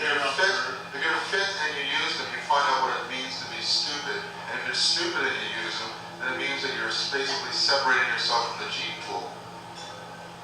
Because even though you may reproduce, your children don't have a very good chance of surviving or at least reproducing and working their way up the reproductive ladder instead of down, you know. In other words, the third generation of alcoholics. Why not? We'll ask more questions then. That's it. Well, Boy, I'll tell you. no, It's just extraneous. Can't it's explain. like about standing on a stage. There's only one person in the audience who you know, and a video camera. Steve, if you were standing on a stage in front of an audience, there'd be only one person in the audience you know. Just think of the camera as constituting an audience of 300. I mean, the fact that It's a little machine. it's like, I could just be standing in a room, I could be like hanging out in my room talking to a friend. No, it's But more. instead of standing on stage talking to a friend, No. video camera there. See, this is where you are being foolish. It's more like hanging your head out the window and screaming to a crowd of 300 people. Except you're not doing it I all don't the see time. 300 people anywhere, Fred. They're in the camera, Steve. There's 300 little people in there. And they're all watching. But there's no interaction. I mean, we get no See, feedback. this is why you're poor and unwealthy. Because you don't have any notion of potentiality, and I do. I don't have any what? You don't have any notion of the potentiality. It's like being a collector. This comic book only costs 12 cents, but in 30 years it will be worth $300. Don't you get it, Steve? There's only one person here now, but in 3 months Did you guys get that? there's going to be 300 people watching it, at least. Hell, 400. 500. What good does it do us? I mean, what good does it do? If you ask that about anything, what good does it do me to even get up in the morning? Why don't I just stay in bed? What good does it do me to vote? There's only one person. Oh, well, yeah, I would agree with that. I mean, you can drive yourself mad with that train of thought. You know, what good does it do to, like, wear clothing? I mean, Nothing, really. well, it's not cold out. No, that's just true. That's a good question. All right, what good is it for me to squeeze this pimple? It'll just leave an ugly scar. That's a good question, too. But it'll give me such satisfaction. Oh, that's all subjective, really. Well, I guess. What good does it do me to, like, reach around back and get that hard to reach one, you know? After, like, 3 months I've been working on it, slapping the hot rag on that baby. You know, finally, dun, it opens up. You know, everything opens up. It's like, I'm gonna have a good day today. That pimple came off, my scab flaked off. Man, I'm really cooking. I lost 12 hairs in my comb. Usually I lose 15. You know, I read this thing in this book where there was this yoga instructor. Yeah. Put this ad in this gay newspaper saying that he could teach people how to blow themselves. Well, it's funny because one of the only little rounders, I think it was Peter Stamford, no, it was his buddy, Steve Weber, he said that he could blow himself. And he even didn't demonstrate it, but he said, yeah, just do like this and go, you know, so it's like, and everybody laughed, they thought this was really funny, but, you know, the thing is, if you could blow yourself, you wouldn't need a girlfriend now, would you? Think about it, yeah. I mean, and where would the human race be as a species if we could do that? You know, monkeys can do it, but they're horny. That's the thing about us. That's what differentiates us from animals. We can ignore our instincts. They can't. So, and, you know, if your instinct is to blow yourself, well, have a good time, you know. Well, we're smart enough to fool ourselves. We're smart enough to fool ourselves. Yet another gem of wisdom that comes dripping from your mouth at intervals that are so difficult to predict. Well, someone once told me that I was right 1 time in 6. Oh, isn't that a great thing to lay on somebody? Well, you know, if you're smart, you're only right 1 time in 6. It's like, well, I talk so much, you know, throw enough spaghetti against the wall, one piece is going to stick. It's like the run to set up the pass. Well, I don't usually talk that much. That's the thing. I used to talk a lot. But the less you talk, the more people listen. It's true. There's Phil, there's watch. It's like, I don't have a watch. You can walk down the street going like this, and people would say, man, this guy's weird, but if you're wearing a watch, it's okay. You can walk down the street talking to yourself, but if you have a cellular phone in your hand, people say, hey, that's okay. That's what the world is. It's all props, my friends. Props. Tell me about it. Nothing less. You know? Why do you think women put rags in their Yes, bras? the dogma is the biggest prop of all. Yeah, well, you know, there's nothing more heartwarming than to see a boy and his dogma. Like, you know, what do you mean? What do you mean the United States is bad? The United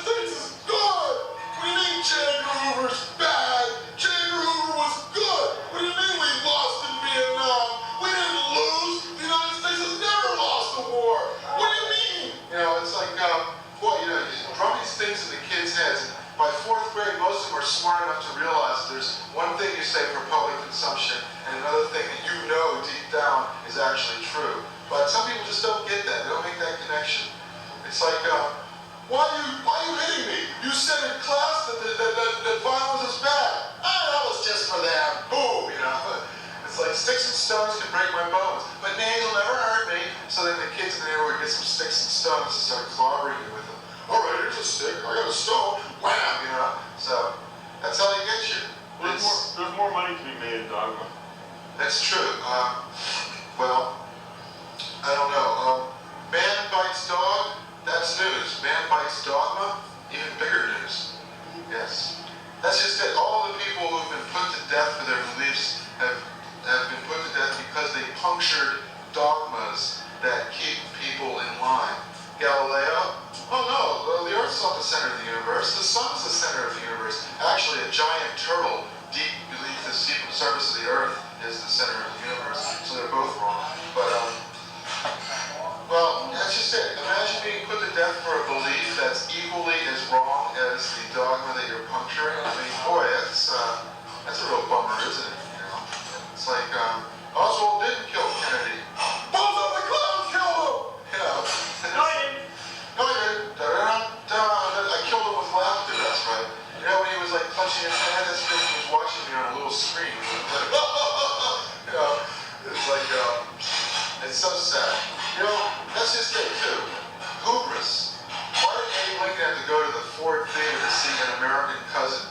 Imagine getting your head blown off to see a lousy third-rate play. I mean, if it had been, Hamlet or something, you could sort of see where he would risk it. But An American Cousin? You ever see the script of this thing? It's basically about some hick that goes to London and all the sophisticated urbanites taunt this yokel. But of course, in true American style, he gets one up over on him at the end of the play. Too bad Lincoln didn't get to the third act. See? Lincoln's table was out. Huh? That's right.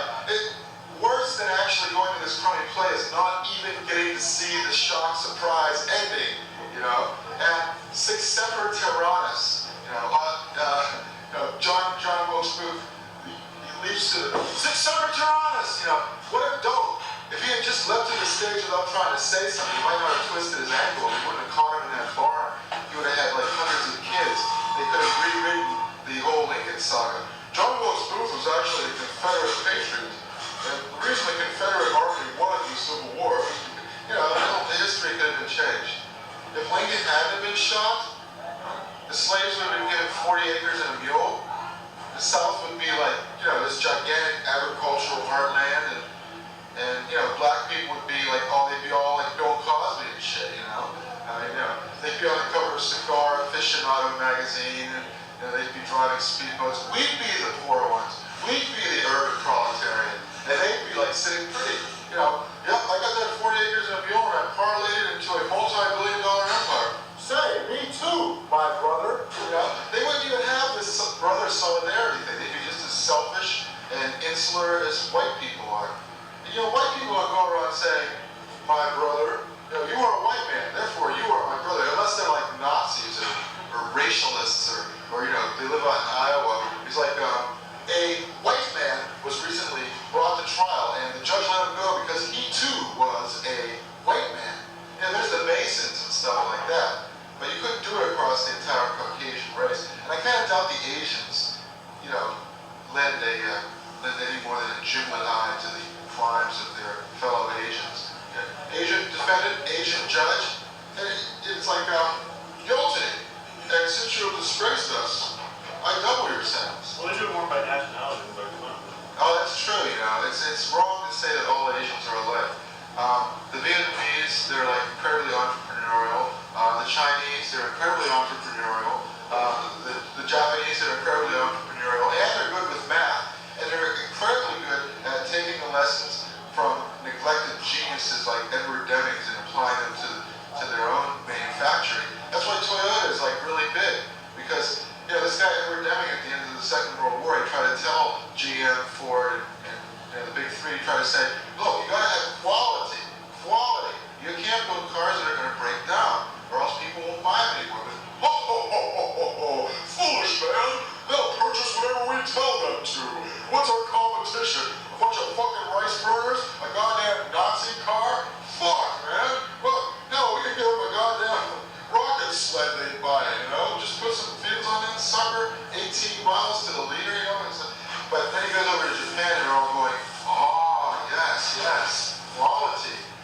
now, 30 years later, they have the last laugh. So, what can you say? Say, what's your name? Jonathan Eater. Still. Oh, hey, Jonathan, you want to get up here? All right. All right. Well, ladies and gentlemen, an unexpected pleasure, which is what they used to say about a certain brand of cigarettes in the 60s, I think. Or no, it was Miller High Life. I don't know. Oh, Michelob? Like, you know how Michelob some days are better than others. But it was like, oh no, in the 60s they had this thing like, Miller High Life, the champagne of bottled beer. So here's the champagne of comedians, Mr. Jonathan Eater. Hi. Thanks very much. I'm not sure I have all that much business. Talk about yourself. You know, I was reading your biography and the noise, and I realized that we might have a friend in common. Oh no, who? Mr. Stephen Cause, now editor of the National Enquirer. National Enquirer. How do you know Stephen Cause? I just know from, I'm not really sure how he first I went to the high school job. and college with him. That's right, yeah. No, I met him when he was at Harvard. I did not go to Harvard, but my best friend was at Harvard, and they shared a lot. Well, there's a sitcom for you. Yeah. My best friend is at Harvard. And they're like, well, what did you learn today? I learned about metaphysics. What did you learn? I learned that they won't take the bottles if they're dirty. You gotta like clean them off first. Yeah, well, I've moved ahead in life, but as a result. But yeah, I think I haven't seen Steve in a long time. I think. No, in fact, you know what he's doing, I could have been doing. If I had gone to that recruitment meeting, if I hadn't said, what? Work for the very same magazine and filled my poor proletarian mother with delusions? Never. You know, the National Enquirer used to be great in the 60s. They'd have headlines like, bald weirdo rapes war widow, and fiendish scientists force dogs to smoke cigarettes, you know, and stuff like that. And now it's like, oh, humdrum, you know, it's like OJ, you know, the secret story behind his. I read it faithfully every week, you know. Yeah. And he always has one little thing in there, or it seems that way anyway, even though he's like, you know, the big major domo. And I think he hired one of his friends too, Dan McDonald. I'm not sure if it's the same Dan McDonald, but he was the guy who was the big brother of another friend of mine in high school, so it sort of makes sense. And Dan always has something in there too. Can you imagine? I've been working for the Enquirer for 8 years, and I've had an article in every single issue, you know? And it's like, wow, what a claim to fame. Oh man, I was like, when they put this guy 6 feet under, what's the priest gonna say?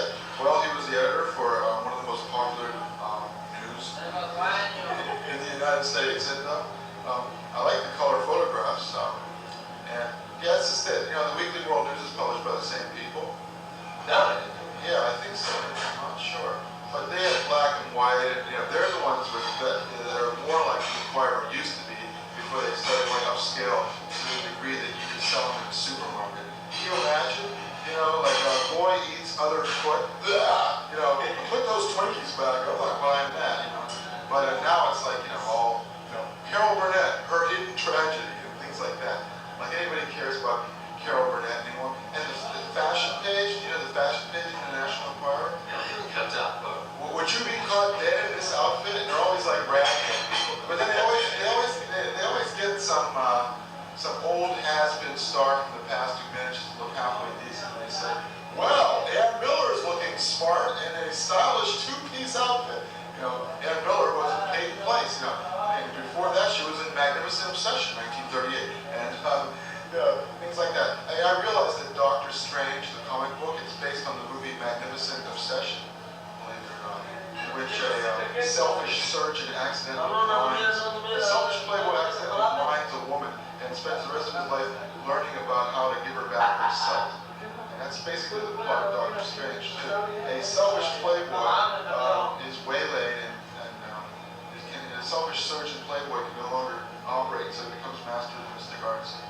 Force for good in the community, stuff like that. Marvel used to copy shamelessly from old movies and stuff like that. But tell me more. Well, I don't know. Well, what are you doing now? I mean, Not much. I just recently come to Boston from New Mexico, so it's a kind of post-apocalypse feeling around it. You know, it's very toxic down there. the Road Warrior on 3 screens. Yeah, it's tough. It's but you know, they're nice people. They're very good-looking people down in New Mexico. You just don't want to investigate any further. Well, I did, but they wouldn't let me. So what do you Back to the prison system. call it when you throw a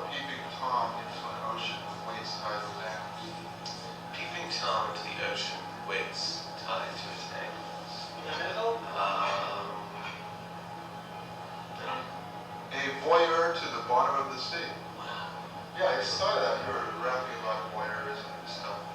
Well, let me ask you something. Yeah. What do you get from cross Beauchesse and the herpes virus?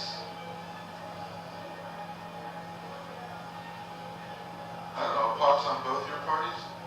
Plus, what you get is a French foreign legion. That's great. How do the Japanese address their clap symptoms?